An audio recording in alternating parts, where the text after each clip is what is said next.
ഒരു രാജ്യം മുഴുവൻ ഭരിച്ചിരുന്ന ഒരു രാജ്ഞിക്ക് ഒരു ഭയം മാത്രമേ ഉണ്ടായിരുന്നുള്ളൂ. അവളേക്കാൾ സുന്ദരിയായ ആരെങ്കിലും ജനിക്കുമോ എന്ന ഭയം. ആ ഭയം കാരണം അവൾ അവളുടെ മകളെ തന്നെ കൊല്ലാൻ തീരുമാനിച്ചു. 2025 ഡിസ്നി പുറത്തിറക്കിയ സ്നോ വൈറ്റ് എന്ന മൂവിയെ കുറിച്ചാണ് ഇന്ന് ഞാനിവിടെ പറയാൻ പോകുന്നത്. അപ്പോൾ നമുക്കിനി ഡയറക്റ്റായി മൂവിയിലേക്ക് കടക്കാം. ഒരുപാട് വർഷങ്ങൾക്ക് മുമ്പ് മനോഹരമായ ഒരു രാജ്യത്ത് ഒരു രാജാവും രാജ്ഞിയും ജീവിച്ചിരുന്നു. ഒരു ദിവസം അവർക്കൊരു പെൺകുട്ടി ജനിച്ചു. ആ പെൺകുഞ്ഞിന് അവർ സ്നോ വൈറ്റ് എന്ന് പേരിട്ടു. സ്നോ വൈറ്റ് വളരുന്നതിനോടൊപ്പം അവളുടെ നല്ല മനസ്സും എല്ലാവരും ശ്രദ്ധിക്കാൻ തുടങ്ങി. രാജകുടുംബത്തിലുള്ള ഒരാൾ മാത്രമായി ജീവിക്കാതെ സാധാരണ ജനങ്ങളോടൊപ്പം ഇടപഴകാനും അവരുടെ ജീവിതത്തെ മനസ്സിലാക്കാനും സ്നോ വൈറ്റ് ശ്രമിച്ചു.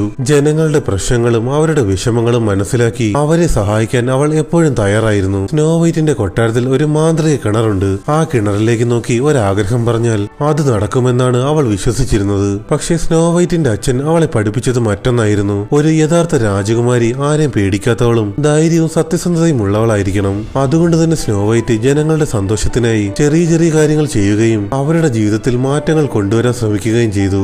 എന്നാൽ പെട്ടെന്നാണ് ഒരു ദിവസം സ്നോ വൈറ്റിന്റെ അമ്മ ഒരു അസുഖം ബാധിച്ച് മരിച്ചു പോകുന്നത്. അതോടെ രാജാവ് സ്നോ വൈറ്റും ഒറ്റയ്ക്കായി. അങ്ങനെ കുറച്ച് വർഷങ്ങൾ കഴിഞ്ഞപ്പോൾ ദൂരദേശത്തു നിന്ന് വന്ന ഒരു സ്ത്രീ അവരുടെ കൊട്ടാരത്തിലേക്ക് എത്തി. ആ സ്ത്രീയുടെ സൗന്ദര്യത്തിൽ മതിമറന്ന രാജാവ് അവളെ വിവാഹം കഴിച്ചു. പക്ഷേ ആ സ്ത്രീ പുറമെ കാണുന്നത് പോലെ നല്ലവളല്ലായിരുന്നു. ഒരുപാട് മാന്ത്രിക ശക്തികളുള്ള ഒരു മന്ത്രവാദിനിയായിരുന്നു അവൾ. അവളുടെ കൈവശം ഒരു മാന്ത്രിക കണ്ണാടിയുണ്ട്. ആ കണ്ണാടിയിലേക്ക് നോക്കി അവൾ എപ്പോഴും ചോദിക്കും, ഈ രാജ്യത്തിലെ ഏറ്റവും വലിയ സുന്ദരി ആരാണെന്ന്. അപ്പോൾ ആ കണ്ണാടി എപ്പോഴും മറുപടി പറയും, നിങ്ങളാണ് ഈ രാജ്യത്തിലെ ഏറ്റവും സുന്ദരിയെന്ന്. ഒരു ദിവസം രാജ്യത്തിന്റെ തെക്കൻ ഭാഗത്ത് ശത്രുക്കൾ ആക്രമണം നടത്തിയപ്പോൾ രാജാവിന് യുദ്ധത്തിന് പോകേണ്ടി വന്നു. എന്നാൽ യുദ്ധത്തിന് പോകുന്നതിന് മുമ്പ് രാജാവിന്റെ ഓർമ്മയ്ക്കായി അയാൾ സ്നോ വൈറ്റിന് ഒരു ചെറിയ സമ്മാനം കൊടുത്തിട്ടാണ് പോയത്. പക്ഷേ ആ യുദ്ധത്തിന് ശേഷം രാജാവ് തിരികെ വന്നതേയില്ല. അതോടെ അവളുടെ രണ്ടരമ്മയെ ആ സ്ത്രീ ആ രാജ്യം അവരുടെ കൈകളിലാക്കി. എന്നാൽ അവൾ രാജ്ഞിയായി മാറിയതോടെ രാജ്യത്തിന്റെ അവസ്ഥ മൊത്തത്തിൽ മാറാൻ തുടങ്ങി. ജനങ്ങളെ അടിച്ചമർത്താനും അവരുടെ സന്തോഷങ്ങൾ ഇല്ലാതാക്കാനും തുടങ്ങി. എന്തിന് ആ രാജ്യത്തിലെ ആളുകളെല്ലാം പിടിച്ചുകൊണ്ടുവന്ന് അവൾ അവളുടെ സൈന്യമാക്കി മാറ്റി. എന്തിന് സ്നോ വൈറ്റിനോട് പോലും അവൾ വളരെ ക്രൂരമായി പെരുമാറാൻ തുടങ്ങി. അവളെ ഒരു സാധാരണ വേലക്കാരിയാക്കി മാറ്റി കൊട്ടാരത്തിൽ പൂട്ടിയിട്ടു. അങ്ങനെ വർഷങ്ങൾ കടന്നുപോയി. അവൾ ഒരു രാജകുമാരിയാണ് എന്നുള്ള സത്യം വരെ സ്നോ വൈറ്റ് മറന്നുപോയി. ഈ സ്നോ വൈറ്റ് തന്നെയാണ് നമ്മുടെ സിനിമയിലെ നായിക. അങ്ങനെ ഒരു ദിവസം നായിക കൊട്ടാരമൊക്കെ ക്ലീൻ ചെയ്തുകൊണ്ട് നിൽക്കുമ്പോഴാണ് അവരുടെ കിച്ചണിൽ നിന്ന് എന്തൊരു സൗണ്ട് കേൾക്കുന്നത്. എന്താ സൗണ്ട് എന്നറിയാൻ വേണ്ടി അവൾ അങ്ങോട്ടേക്ക് പോയി നോക്കിയപ്പോഴാ ഏതോ ഒരുത്തൻ വന്ന് അവരുടെ കിച്ചണിലെ ആഹാരങ്ങളൊക്കെ മോഷ്ടിക്കാൻ നോക്കുന്നു. അത് കണ്ടത് നായിക അവനോട് ചോദിച്ചു, ആരാ നീ, എന്താ ഇവിടെ ചെയ്യുന്നത്? അത് കേട്ടതും അവൻ പറഞ്ഞു, അത് പിന്നെ എന്റെ ഫ്രണ്ട്സൊക്കെ ആകെ വിശന്നിരിക്കുക, ആവശ്യത്തിലധികം ഫുഡ് ഇവിടെ ഉണ്ടല്ലോ, അതുകൊണ്ട് തന്നെ ഇവിടുന്ന് കുറച്ച് ഫുഡ് എടുത്തോണ്ട് പോകാമെന്ന് ഞാൻ കരുതി. അത് കേട്ടത് നായിക പറഞ്ഞു, നിനക്ക് ഫുഡ് വേണമെങ്കിൽ റാണിയോട് പറഞ്ഞ് ഞാൻ കൊണ്ടുതരാം, അല്ലാതെ നീ ഇങ്ങനെ മോഷ്ടിക്കുന്നത് ശരിയല്ല. ഓ പിന്നെ നീ പറഞ്ഞാല് റാണി ഇങ്ങ് കേൾക്കാൻ പോകുമല്ലേ, എന്തായാലും എനിക്ക് വേണ്ട സാധനങ്ങൾ ഞാൻ എടുത്തിട്ടുണ്ടെന്നും പറഞ്ഞ് അവൻ അവിടുന്ന് പോയി. എന്നാൽ അവൻ പോയി കഴിഞ്ഞതും അവൾക്ക് കാര്യങ്ങൾ മനസ്സിലായി. രാജ്യത്തിലെ ജനങ്ങളെല്ലാം ഇപ്പോൾ പട്ടിണിയിലാണെന്ന്. അതുകൊണ്ട് തന്നെ ഈ കാര്യം സംസാരിക്കാനായി അവൾ നേരെ റാണിയുടെ അടുത്തെത്തി. ഗ്രാമത്തിലെ ജനങ്ങളെല്ലാം ആകെ പട്ടിണിയിലാണ്. എന്റെ അച്ഛനിവിടെ ഉണ്ടായിരുന്നെങ്കിൽ ഇങ്ങനെയൊന്നും സംഭവിക്കില്ലായിരുന്നു. അതുകൊണ്ട് തന്നെ ഗ്രാമത്തിലെ ജനങ്ങളുടെ പട്ടിണി മാറ്റിയെടുക്കേണ്ടത് നമ്മളാണ്. എന്നാൽ ഇത് കേട്ടത് റാണി പറഞ്ഞു, ജനങ്ങൾക്ക് വേണ്ടത് ജനങ്ങൾ തന്നെ കഷ്ടപ്പെട്ടുണ്ടാക്കണം. എപ്പോഴും നമ്മളിങ്ങനെ സഹായിക്കാൻ നിന്നാൽ അവർ അഹങ്കാരികളായി മാറും. അതുകൊണ്ട് തന്നെ നിന്റെ അച്ഛൻ ചെയ്തതുപോലെ ചെയ്യാനൊന്നും എന്നെ കിട്ടില്ല. അപ്പോഴാണ് സൈന്യത്തലവൻ ഒരുത്തനെ അങ്ങോട്ടേക്ക് പിടിച്ചോണ്ട് വരുന്നത്. നേരത്തെ ഒരുത്തൻ കൊട്ടാരത്തിൽ നിന്ന് ഫുഡ് മോഷ്ടിച്ചോണ്ട് പോയില്ലേ, അവനായിരുന്നു അത്. ഇതറിഞ്ഞ് സൈന്യത്തലവൻ അവനെ അങ്ങോട്ടേക്ക് പിടിച്ചോണ്ട് വന്നതാണ്. കൊട്ടാരത്തിൽ നിന്ന് മോഷണം നടത്താൻ മാത്രം ധൈര്യമായോ നിനക്ക്? എന്തായാലും ജീവിതകാലം മുഴുവൻ നീ ഇനി ജയിലിൽ കിടക്ക്. അതും പറഞ്ഞ് അവനെ ജയിലിലടയ്ക്കാൻ റാണി ഉത്തരവിട്ടു. എന്നാൽ ഇത് കേട്ടത് നായിക പറഞ്ഞു, അവൻ ചെയ്തത് തെറ്റ് തന്നെ, ഞാൻ സമ്മതിച്ചു. പക്ഷെ ഇത്ര വലിയൊരു ശിക്ഷ അവന് കൊടുക്കണോ? വിശന്നത് കൊണ്ടല്ലേ അവൻ ഫുഡ് മോഷ്ടിച്ചത്. എന്റെ അച്ഛനുണ്ടായിരുന്നെങ്കിൽ ഉറപ്പായും ഇവനെ വെറുതെ വിട്ടേനെ. എന്നാൽ ഇത് കേട്ട റാണി പറഞ്ഞു, എങ്കിൽ ശരി, ഇവനെ ജയിലിൽ അടയ്ക്കുന്നില്ല, പകരം കൊട്ടാരത്തിന്റെ ഗേറ്റിന് മുമ്പിൽ ഇവനെ കെട്ടിയിടാം. മഞ്ഞുകൊണ്ട് ഇവൻ അവിടെ കിടന്ന് തണുത്ത് കുറച്ച് മരിക്കട്ടെ. അതും കൂടി കേട്ടതും നായികയാകെ തകർന്നുപോയി. അങ്ങനെ അവനെ പിടിച്ച് കൊട്ടാരത്തിന് മുന്നിൽ കെട്ടിയിട്ടു. താൻ കാരണം അവൻ മരിച്ചു പോകുമോ എന്ന് നായികയ്ക്ക് ആകെ ടെൻഷനാവാൻ തുടങ്ങി. അതുകൊണ്ട് തന്നെ അവൾ ആരും കാണാതെ നേരെ കൊട്ടാരത്തിന് മുന്നിലേക്ക് ചെന്ന് കൊട്ടാരത്തിന് മുന്നിൽ കെട്ടിയിട്ടിരുന്ന അവന്റെ കെട്ടഴിച്ചു വിട്ടു. എന്നിട്ട് അവന്റെ കയ്യിൽ ഒരു ബ്രെഡ് കൊടുത്തിട്ട് പറഞ്ഞു, എന്റെ കയ്യിൽ ഇപ്പോൾ ഇത് മാത്രമേ ഉള്ളൂ, ഇത് കൊണ്ടുപോയി നിന്റെ ഫ്രണ്ട്സിന് കഴിക്കാൻ കൊടുക്ക്. എന്നിട്ട് എത്രയും പെട്ടെന്ന് ഇവിടുന്ന് രക്ഷപ്പെടു. ഇനി ഒരിക്കലും നീ ഇങ്ങോട്ടേക്ക് തിരിച്ചു വരാൻ പാടില്ല. എന്നാൽ സത്യം പറഞ്ഞാൽ അവന് ഇപ്പോഴാണ് മനസ്സിലായത്, ഇവളാണ് ഈ രാജ്യത്തിലെ രാജകുമാരി എന്ന്. നീയും നിന്റെ അച്ഛൻ അച്ഛനെയും അമ്മയും പോലെ തന്നെ ഒരു നല്ല മനസ്സുള്ളവളാണ്. അതെ, എന്റെ അച്ഛനും അമ്മയും ജീവനോടെ ഉണ്ടായിരുന്നെങ്കിൽ നിങ്ങൾക്കാർക്കും പട്ടിണി ഉണ്ടാകില്ലായിരുന്നു. സത്യം പറഞ്ഞാൽ ഓർമ്മ വെച്ച കാലം മുതലേ ഞാൻ ഈ കൊട്ടാരത്തിനകത്താണ്. പുറത്തൊക്കെ എങ്ങനെയുള്ളതെന്ന് കാണാൻ എനിക്ക് ആഗ്രഹമുണ്ട്. അത് കേട്ടതും അവൻ പറഞ്ഞു, അങ്ങനെയെങ്കിൽ നീയും എന്റെ കൂടെ വാ, പുറത്ത് എന്തൊക്കെയുള്ളതെന്ന് ഞാൻ കാണിച്ചു തരാം. ഇല്ലില്ല, എനിക്ക് ഇവിടുന്ന് പുറത്തു പോകാൻ കഴിയില്ല. ആരെങ്കിലും കാണുന്നതിന് മുമ്പ് നീ ഇവിടുന്ന് രക്ഷപ്പെട്ടു പോകാൻ നോക്ക്. അത് കേട്ടതും അവൻ അവിടുന്ന് ആരും കാണാതെ രക്ഷപ്പെട്ട് ഓടിപ്പോയി. ഇതേ സമയം റാണി ഇവിടെ എപ്പോഴത്തെയും പോലെ ആ മാന്ത്രിക കണ്ണാടിയുടെ മുന്നിലേക്ക് ചെന്ന് ചോദിച്ചു, ഈ രാജ്യത്തിൽ ഏറ്റവും സുന്ദരിയായ പെണ്ണ് ആരാണെന്ന്. എന്നാൽ ഇത് കേട്ടതും ആ മാന്ത്രിക കണ്ണാടി പറഞ്ഞു, ഈ രാജ്യത്തിൽ ഇത്രയും നാളും സുന്ദരി നിങ്ങളായിരുന്നു. എന്നാൽ ഇപ്പോൾ ഈ രാജ്യത്തിലെ ഏറ്റവും വലിയ സുന്ദരി സ്നോ വൈറ്റ് ആണ്. ഇത് കേട്ടതും റാണിക്കൊക്കെ ദേഷ്യം വന്നു. ആ രാജ്യത്തിലെ സൈന്യത്തലവനെ അങ്ങോട്ടേക്ക് വിളിച്ചു വരുത്തിയിട്ട് പറഞ്ഞു, സ്നോ വൈറ്റിനെ നീ എന്തെങ്കിലും പറഞ്ഞ് കാട്ടിലേക്ക് കൂട്ടിക്കൊണ്ടുപോയി കൊന്നുകളാ. അവളെ കൊന്ന് അവളുടെ ഹൃദയമെടുത്ത് ദേ ഈ ബോക്സിലാക്കി കൊണ്ടുപോവാ. എന്നാൽ ഇതെല്ലാം കേട്ടതും ആ സൈന്യത്തലവൻ ആകെ ഷോക്കായി. അവൾ ഇവിടുത്തെ രാജകുമാരിയല്ലേ, രാജകുമാരിയെ എന്തിനാ കൊല്ലുന്നേ? അതൊന്നും നീ അറിയണ്ട, ഞാൻ പറയുന്നത് പോലെ അങ്ങ് ചെയ്താ മതി, ഇല്ലെങ്കിൽ നിന്നെയായിരിക്കും ഞാൻ ആദ്യം കൊല്ലാൻ പോകുന്നത്. അത് കേട്ടതും ആ സൈന്യത്തലവൻ വേറെ വഴിയൊന്നും ഇല്ലാത്തത് കൊണ്ട് അതിന് സമ്മതിച്ചു. അങ്ങനെ അയാൾ നായികയും കൂട്ടി നേരെ ഒരു കാട്ടിലേക്ക് പോയി. വർഷങ്ങൾക്ക് ശേഷം കൊട്ടാരത്തിന് പുറത്തെത്തിയതും അവൾക്ക് ഒരുപാട് സന്തോഷമായി. അങ്ങനെ കുറച്ചു ദൂരം പോയതിനു ശേഷം സൈന്യത്തലവൻ ഒരു കത്തിയും എടുത്ത് നായികയുടെ അടുത്തേക്ക് വന്നു. രാജകുമാരി, എന്നോട് ക്ഷമിക്കണം, നിങ്ങളെ കൊന്നുകളയാനാ റാണി ഉത്തരവിട്ടേക്കുന്നത്. എന്റെ മുന്നിൽ വേറെ വഴിയൊന്നുമില്ല.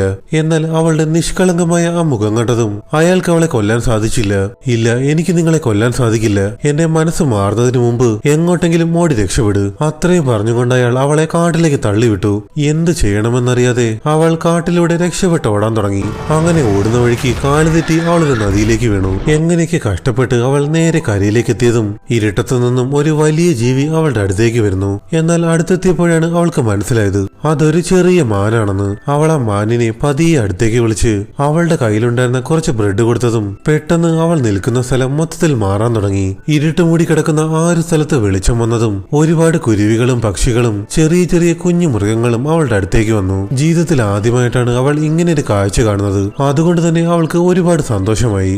അങ്ങനെ ആ പക്ഷികളും മൃഗങ്ങളും എല്ലാം ചേർന്ന് അവളെ അവിടുന്ന് എങ്ങോട്ടാ വിളിച്ചോണ്ടുപോയി. ആ കാടിന് നടുക്കൊരു ചെറിയ വീടുണ്ടായിരുന്നു. ആ മൃഗങ്ങളെല്ലാം കൂടി അവളെ ആ വീട്ടിലേക്കാണ് കൊണ്ടുവന്നത്. പതിയെ ഡോർ തുറന്ന് അവൾ അകത്തേക്ക് കയറി ആ വീട്ടിൽ ആരെങ്കിലും ഉണ്ടെന്ന് ചെക്ക് ചെയ്ത് നോക്കി. എന്നാൽ ആ വീട്ടിൽ ആരും ഉണ്ടായിരുന്നില്ല. പതിയെ അവൾ ആ വീടിന്റെ മുകളിലേക്ക് കയറിയതും അവിടെ ഒരുപാട് ബെഡ് ഉണ്ടായിരുന്നു. ഒന്നും ചിന്തിക്കാതെ ഓടിപ്പോയി അവൾ അതിലൊരു ബെഡിൽ കിടന്നുറങ്ങാൻ തുടങ്ങി. പിന്നീട് കാണിക്കുന്നത് 7 കുട്ടി മനുഷ്യരെയാണ്. ഇവർ പാട്ടൊക്കെ പാടി വളരെ എൻജോയ് ചെയ്ത് അടുത്തുള്ള ഒരു ഗുഹയിലേക്ക് പോയി അവിടെയുള്ള സ്വർണങ്ങളും വജ്രങ്ങളും എല്ലാം മൈൻ ചെയ്തെടുക്കുവാണ്. അങ്ങനെ വൈകുന്നേരം വരെ അവരവിടെ ജോലി ചെയ്ത് കിട്ടിയ സാധനങ്ങളും എടുത്ത് നേരെ അവർ അവരുടെ വീട്ടിലേക്ക് പോകുവാണ്. സത്യം പറഞ്ഞാൽ നായിക കിടന്നുറങ്ങുന്നത് ഇവരുടെ വീട്ടിലായിരുന്നു. 7 പേരും അവരുടെ വീട്ടിനകത്തേക്ക് കയറി ഉറങ്ങാമെന്ന് കരുതി അവരുടെ മുറിയിലേക്ക് ചെന്നപ്പോഴിതാ നായിക അവിടെ ബെഡ്ഷീറ്റും ചൂടിക്കിടന്നുറങ്ങുന്നു. എന്നാൽ അത് കണ്ട ഇവർ 7 പേരും വിചാരിച്ചത് അവരുടെ ബെഡിൽ ഏതോ മോൺസ്റ്റർ കയറി കിടക്കുന്നെന്നാ. അലറി വിളിച്ചുകൊണ്ട് എല്ലാരും പുറത്തേക്ക് ഓടി ആ റൂമിന്റെ ഡോർ ക്ലോസ് ചെയ്തു. എന്നാൽ അവർ ഡോർ ലോക്ക് ചെയ്തപ്പോൾ അവരുടെ കൂട്ടത്തിൽ ഒരുത്തനെ അറിയാതെ അവർ ആ ഡോറിനകത്തിട്ട് ലോക്ക് ചെയ്തു. ഇവന്റെ പേരാണ് ഡോപ്പി. ഡോപ്പിക്ക് സംസാരിക്കാനുള്ള കഴിവില്ല. ഇനി എന്ത് ചെയ്യണമെന്നറിയാതെ ഡോപ്പി പതിയെ പതിയെ നായിക കിടക്കുന്ന ബെഡിനടുത്തേക്ക് ചെന്നു. എന്നിട്ട് പതിയെ അവൻ ആ ബെഡ്ഷീറ്റ് മാറ്റി നോക്കിയപ്പോഴാണ് അവന് മനസ്സിലായത് അതൊരു മനുഷ്യപ്പെണ്ണാണെന്ന്. കറക്റ്റ് സമയത്താണ് നായിക കണ്ണു തുറന്ന് അവനെ നോക്കുന്നത്. അതോടെ രണ്ടുപേരും ആകെ പേടിച്ചുപോയി. ഡോപ്പി ഓടിപ്പോയി ഒരിടത്ത് ഒളിച്ചിരുന്നു. ഇത് കണ്ട നായിക പതിയെ അവന്റെ അടുത്തേക്ക് ചെന്ന് പറഞ്ഞു, പേടിക്കണ്ട, ഞാൻ നിന്നെ ഒന്നും ചെയ്യില്ല. ഇത് നിന്റെ വീടായിരുന്നോ? അല്ല, നിന്റെ പേരെന്താ? എന്നാൽ ഡോപ്പിക്ക് സംസാരിക്കാൻ കഴിയില്ലല്ലോ. അവന്റെ പേര് എങ്ങനെ പറയുമെന്നവൻ ചിന്തിച്ചു നിൽക്കുമ്പോഴാണ് അവന്റെ ഫ്രണ്ട്സ് എല്ലാവരും കൂടി വലിയൊരു കോടാലിയും പിടിച്ചുകൊണ്ട് മുറിയിലേക്ക് ഓടി വരുന്നത്. പെട്ടെന്നാണ് നായികയെ അവർ കാണുന്നത്. എടാ, ഇത് മോൺസ്റ്റർ ഒന്നുമല്ല, ഇതൊരു മനുഷ്യപ്പെണ്ണാണ്. ആരാ നീ? നീ ഇവിടെ എന്തെടുക്കുക? അത് പിന്നെ എന്റെ പേര് സ്നോ വൈറ്റ് എന്നാണ്. സ്നോ വൈറ്റോ?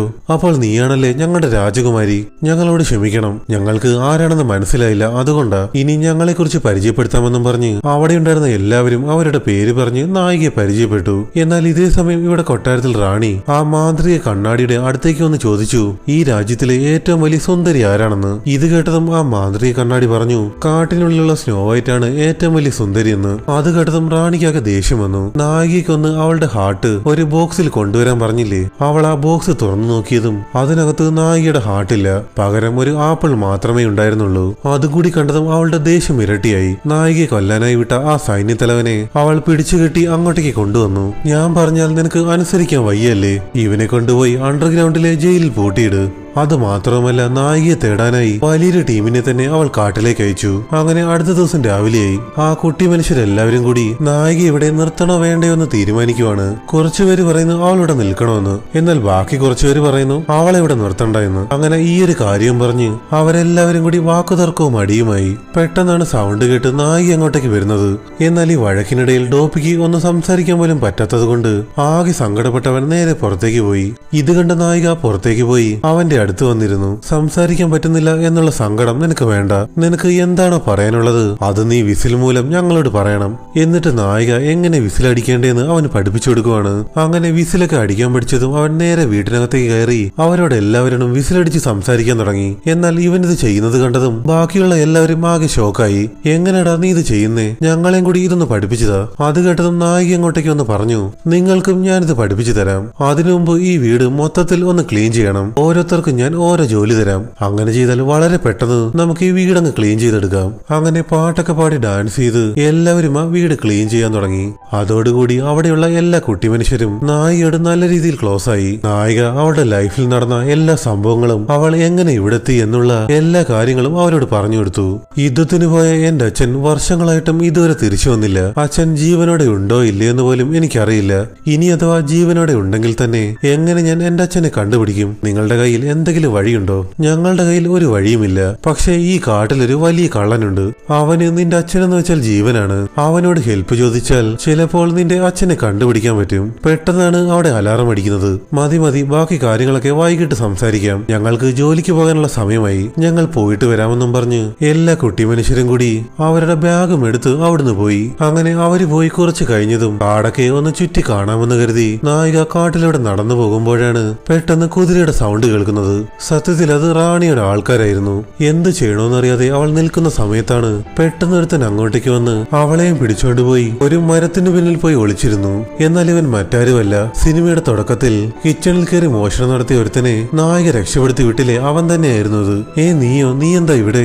ഞാനൊരു കള്ളനാണ്. ഈ കാട്ടിലാണ് ഞാൻ താമസിക്കുന്നത്. ഞാൻ ഒറ്റയ്ക്കല്ല, എനിക്ക് വലിയൊരു ടീം തന്നെയുണ്ട്. പെട്ടെന്നാണ് അവന്റെ ടീമിനുള്ള എല്ലാവരും അങ്ങോട്ടേക്ക് വരുന്നത്. അത് കണ്ടതും നായികയൊക്കെ പേടിച്ചുപോയി. കുറച്ചു മുമ്പ് ഒരു കുട്ടി മനുഷ്യർ ഒരുത്തിനെ പറ്റി പറഞ്ഞില്ലേ, കാട്ടിനുള്ളിൽ ഒരു കള്ളനുണ്ടെന്നും ആ കള്ളന് രാജാവെന്ന് വെച്ചാൽ ജീവനാണെന്നും? അത് മറ്റാരുമല്ല, ഇവൻ തന്നെയായിരുന്നു.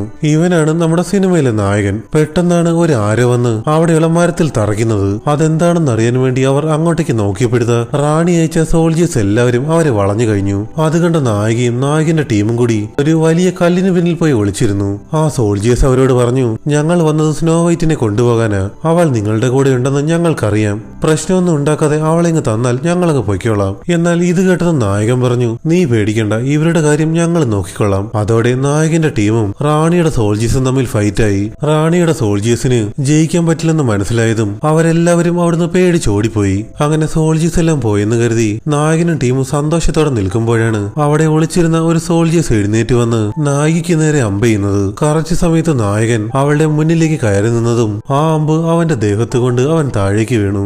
എത്രയും പെട്ടെന്ന് ഇവനെ ഡോക്ടറിന്റെ അടുത്ത് എത്തിക്കണമെന്ന് നായകന്റെ ആൾക്കാർ പറയുന്നത് കേട്ടതും നായികയ്ക്ക് ഒരു ഐഡിയ തോന്നി. നായിക അവരെ എല്ലാവരെയും വിളിച്ചുകൊണ്ട് നേരെ ആ കുട്ടി മനുഷ്യരുടെ വീട്ടിലേക്ക് പോയി. ആ കുട്ടി മനുഷ്യരിൽ ഒരാൾ ഡോക്ടറായിരുന്നു. എല്ലാവരും പുറത്തു നിർത്തി അയാൾ അവനെ അകത്തേക്ക് കൊണ്ടുപോയി ചികിത്സിക്കാൻ തുടങ്ങി. അങ്ങനെ ഓപ്പറേഷനൊക്കെ കഴിഞ്ഞ് ഡോക്ടർ പുറത്തേക്ക് വന്നു. എന്നാൽ ഡോക്ടറിന്റെ കൂടെ നായകനും ഉണ്ടായിരുന്നു. അത് കണ്ടതും അവിടെയുള്ള എല്ലാവർക്കും ഒരുപാട് സന്തോഷമായി. അങ്ങനെ പാട്ടും ഡാൻസും ഒക്കെയായി അവിടെ വലിയൊരു പാർട്ടി തന്നെ നടന്നു. അപ്പോഴാണ് നായകന്റെ ടീമിലുള്ള ഒരുത്തം വന്ന് നായികയോട് പറയുന്നത്, സത്യം പറ, നിനക്ക് അവനെ ഇഷ്ടമല്ലേ? എന്നാൽ അത് കേട്ടത് നായിക പറഞ്ഞു, എനിക്ക് അവനെ ഇഷ്ടമൊന്നുമല്ല. അവനൊരു കള്ളനാണ്. അതൊക്കെ ശരി തന്നെ, അവൻ കള്ളൻ തന്നെ. പക്ഷെ നിനക്ക് കൊള്ളേണ്ട ആ ഒരു അമ്പ് അവന്റെ ശരീരം കൊണ്ട് തടഞ്ഞില്ലേ? അതുകൊണ്ട് എനിക്ക് തോന്നുന്നു അവന് നിന്നെ ഇഷ്ടമാണെന്നാ.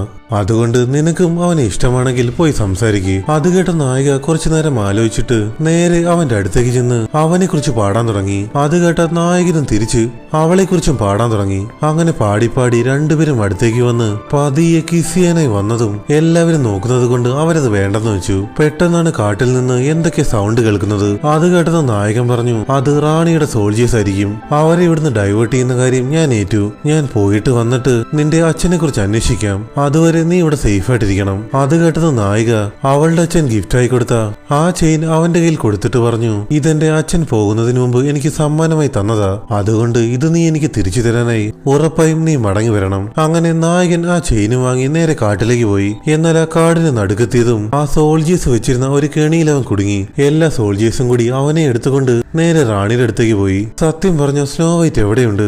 അവൾ എവിടെയുണ്ടെന്ന് നിനക്കറിയാം? സ്നോ വൈറ്റോ? ആരാ അത്? അങ്ങനെ ഒരാളെ എനിക്കറിയില്ലെന്ന് നായകൻ പറഞ്ഞു. അപ്പോഴാണ് അവന്റെ കഴുത്തിൽ കിടക്കുന്ന ചെയിൻ റാണി കാണുന്നത്. ഓ, സ്നോ വൈറ്റിനെ നിനക്ക് അറിയില്ലല്ലേ? പിന്നെ അവളുടെ ഈ ചെയിൻ എങ്ങനെ നിന്റെ കഴുത്തിൽ വന്നു? അതും പറഞ്ഞുകൊണ്ട് അവൾ ആ ചെയിൻ വലിച്ചു പൊട്ടിച്ചെടുത്തു. ഇവനെ കൊണ്ടുപോയി അണ്ടർഗ്രൗണ്ടിലെ ജയിലിൽ പൂട്ടിയിടാൻ റാണി ഉത്തരവിട്ടു. എന്നിട്ട് റാണി നേരെ അവളുടെ മുറിയിലേക്ക് ചെന്ന് എന്തോ ഒരു മാജിക്കൽ പോർഷൻ കുടിച്ചതും പെട്ടെന്ന് അവളൊരു വയസ്സായ ലേഡിയായി മാറി. എന്നിട്ട് അവളൊരു ആപ്പിൾ എടുത്ത് അതൊരു മാജിക്കൽ പോയിസണിൽ മുക്കിയെടുത്തു. ഈ ആപ്പിൾ എങ്ങനെയെങ്കിലും ആ സ്നോ വൈറ്റിനെ കൊണ്ട് കഴിപ്പിക്കണം. അങ്ങനെ അവൾ ഇല്ലാതായി കഴിഞ്ഞാൽ പിന്നെ ഈ രാജ്യത്തിലെ ഏറ്റവും നല്ല സുന്ദരി ഞാൻ മാത്രമായിരിക്കും. പക്ഷേ അവളുടെ മാന്ത്രിക ബുക്കിൽ ഈ പോയിസൺ റിവേഴ്സ് ചെയ്യാൻ ഒരു ഓപ്ഷൻ ഉണ്ടായിരുന്നു. ആത്മാർത്ഥമായി പ്രണയിക്കുന്ന ഒരാളുടെ കിസ് കിട്ടിക്കഴിഞ്ഞാൽ ആ പോയിസൺ കഴിച്ച് മരിച്ചവർക്ക് ജീവനോടെ തിരിച്ചു വരാം. ഇതേ സമയം ഇവിടെ ജയിൽ കെട്ടിയിട്ടിരിക്കുന്ന നായകൻ അവന്റെ ചങ്ങല പൊട്ടിക്കാനായി ട്രൈ ചെയ്യുവാണ്. എന്നാൽ അതേ ജയിലിൽ തന്നെയായിരുന്നു സിനിമയുടെ തുടക്കത്തിൽ കാണിച്ച ആ സൈന്യത്തലവനെ മടച്ചിട്ടേക്കുന്നത്. എടാ, നീ എന്തൊക്കെ ചെയ്താലും ശരി, ആ ചങ്ങല പൊട്ടിക്കാൻ നിന്നെ കൊണ്ട് പറ്റില്ല. അങ്ങനെ അടുത്ത ദിവസം രാവിലെയായി. ഇവിടെ കാട്ടിൽ കുട്ടി മനുഷ്യരെല്ലാരും കൂടി രാവിലെ അവരുടെ ജോലിക്ക് പോകാനായി ഇറങ്ങുവാണ്. നീ വീട് പൂട്ടി അകത്ത് തന്നെ ഇരിക്കണം കേട്ടോ. ആര് വന്ന് വിളിച്ചാലും നീ പുറത്തേക്ക് ഇറങ്ങാൻ പാടില്ല എന്നവർ നായികയോട് പറഞ്ഞിട്ട് അവരവിടുന്ന് ജോലിക്ക് പോയി. അങ്ങനെ കുറച്ച് സമയം കഴിഞ്ഞ് നായിക അവിടെ വീട്ടിലെ ജോലികളൊക്കെ ചെയ്തുകൊണ്ടിരിക്കുമ്പോഴാണ് ആരോ കതക് തട്ടുന്ന സൗണ്ട് അവൾ കേൾക്കുന്നത്. നായകൻ തിരിച്ചു വന്നതാണെന്ന് കരുതി സന്തോഷത്തോടെ അവൾ ഓടിപ്പോയി ഡോറ് തുറന്നു. എന്നാൽ അത് വേഷം മാറി വന്ന റാണിയായിരുന്നു. അവരെ കണ്ടത് നായിക ചോദിച്ചു, ആരാ നിങ്ങൾക്ക് എന്താ വേണ്ടത്? നീ ഒരുത്തിനെ കാത്തിരിക്കുവാണെന്ന് എനിക്കറിയാം. എന്നാൽ അവൻ ഇനി തിരിച്ചു വരില്ല. കാരണം അവൻ എപ്പോഴേ റാണിയുടെ കയ്യിൽ അകപ്പെട്ട് കഴിഞ്ഞു. അത്രയും പറഞ്ഞ് അവൾ അവന് കൊടുത്ത ആ ചെയിൻ എടുത്ത് അവൾക്ക് കാണിച്ചു കൊടുത്തു. എത്രയും പെട്ടെന്ന് എനിക്ക് അവനെ രക്ഷിക്കണമെന്നും പറഞ്ഞ് നായിക പുറത്തേക്ക് ഇറങ്ങിയതും ആ ലേഡി അവളോട് പറഞ്ഞു, അവനെ രക്ഷിക്കണമെങ്കിൽ നിനക്ക് നല്ല സ്ട്രെങ്ത് വേണം. നിന്റെ അച്ഛൻ എനിക്ക് നല്ലതുപോലെ അറിയാം. അയാൾ ഒരു നല്ല മനുഷ്യനായിരുന്നു. നിനക്കും അയാളുടെ ആ നല്ല മനസ്സുണ്ട്. ഒരു കാര്യം ചെയ്യ്, നീ ഈ ആപ്പിൾ കഴിക്ക്. ഇത് കഴിച്ചാൽ നിനക്ക് ഡബിൾ സ്ട്രെങ്ത് കിട്ടും. അത് കേട്ട നായിക ഒന്നും ചിന്തിക്കാതെ അവരുടെ കയ്യിൽ നിന്ന് ആ ആപ്പിൾ മേടിച്ച് കടിച്ചു. പെട്ടെന്ന് അവൾക്ക് തൊണ്ടവേദന അനുഭവപ്പെടാൻ തുടങ്ങി. ആകെ തല കറങ്ങുന്ന പോലെ അവൾക്ക് ഫീൽ ചെയ്തു. എനിക്കെന്തോ സംഭവിക്കാൻ പോകുന്നത് പോലെ എനിക്ക് തോന്നുന്നു. സത്യം പറ, നിങ്ങൾ ഈ ആപ്പിളിൽ എന്താ ചേർത്തത്? നിന്റെ അച്ഛനെ പോലെ തന്നെ നിനക്കും ഒട്ടും ബുദ്ധിയില്ല. നിന്റെ അച്ഛനെ ഞാൻ കൊന്നതും ഇതുപോലെ വളരെ ഈസി ആയിട്ടായിരുന്നു. അപ്പോഴാണ് നായികയ്ക്ക് മനസ്സിലായത് ഓപ്പോസിറ്റ് നിൽക്കുന്നത് ആ റാണിയാണെന്ന്. തൊട്ടടുത്ത സെക്കൻഡിൽ തന്നെ നായിക മരിച്ച് താഴേക്ക് വീണു. അങ്ങനെ വൈകുന്നേരമായതും ജോലിക്ക് കഴിഞ്ഞ കുട്ടി മനുഷ്യർ തിരിച്ചെത്തി. നായിക വീണ് കിടക്കുന്നത് കണ്ട് അവർ ഓടിച്ചെന്ന് ചെക്ക് ചെയ്തപ്പോഴാണ് അവർക്ക് മനസ്സിലായത് നായിക മരിച്ചെന്ന്.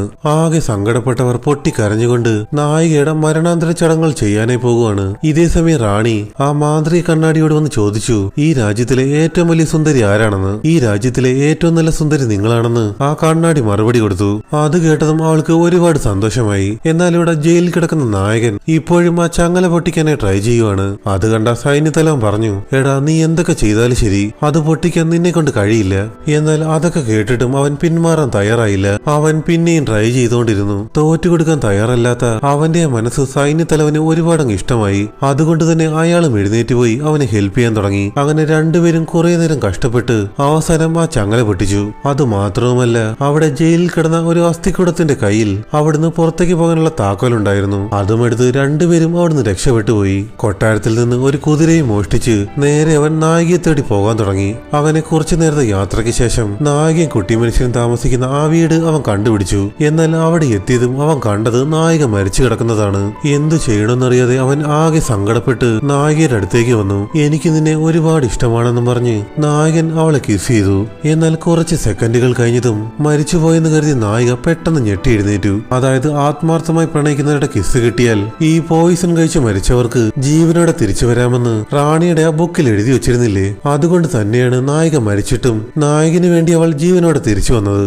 അങ്ങനെ അവൾ ജീവനോടെ തിരിച്ചു വന്നത് കണ്ട് അവിടെയുള്ള എല്ലാവർക്കും ഒരുപാട് സന്തോഷമായി. എന്നിട്ട് അവൾ നായകനോട് പറഞ്ഞു, എന്റെ അച്ഛനെ കുറിച്ച് നീ ഇനി അന്വേഷിക്കണ്ട. കാരണം എന്റെ അച്ഛൻ മരിച്ചുപോയി. പക്ഷേ ആ രാജ്യം എന്റേതാണ്. എങ്ങനെയെങ്കിലും ആ റാണിയുടെ കയ്യിൽ നിന്നും എനിക്ക് ആ രാജ്യം തിരിച്ചു പിടിക്കണം. എന്നാൽ അവൾ ഈ പറയുന്നത് കേട്ടതും ഇത്രയും നാള് സംസാരിക്കാതിരുന്ന ഡോപ്പി ആദ്യമായി സംസാരിച്ചു. നീ പേടിക്കണ്ട, എന്തൊക്കെ സംഭവിച്ചാലും നിന്റെ കൂടെ ഞങ്ങളുണ്ടാകും. അങ്ങനെ എല്ലാരും കൂടി എന്തോ പ്ലാൻ ചെയ്ത് നേരെ കൊട്ടാരത്തിലേക്ക് പോകുവാണ്. നായിക വെച്ച് ബാക്കി എല്ലാവരും അണ്ടർഗ്രൗണ്ട് വഴി നേരെ കൊട്ടാരത്തിലേക്ക് കയറി. എന്നാൽ നായിക മാത്രം ഒരു റെഡ് കളർ ഡ്രസ്സും ഇട്ട് നേരെ കൊട്ടാരത്തിന്റെ ഗേറ്റിന് മുന്നിൽ വന്നു നിന്നു.